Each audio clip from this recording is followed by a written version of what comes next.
The overall goal of this procedure is to efficiently generate NKX6.1 expressing pancreatic progenitors from human pluripotent stem cells in vitro by differentiating the cells through 4 key stages of pancreatic development.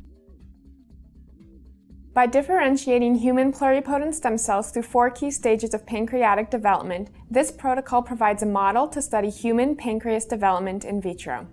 The main advantage of this technique over existing protocols is that we are able to generate high percentages of NKX6.1 positive pancreatic progenitor cells using a variety of human pluripotent stem cell lines. Given that pancreatic progenitors have the potential to generate insulin-producing beta-like cells, this technique will give us the opportunity to develop cells for diabetes treatment, for drug discovery, and for disease modeling.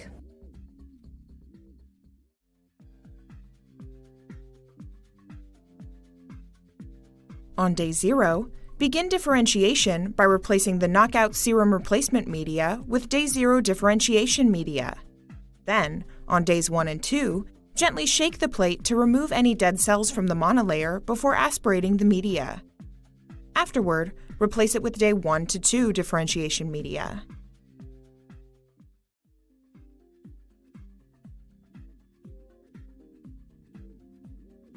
On day 3, harvest the cells for flow cytometry. If the cells express more than 90% of CXCR4 and CD117, the efficiency has been reached. Then, gently shake the plate to remove any dead cells from the monolayer prior to aspiration and replace it with day 3 to 5 differentiation media.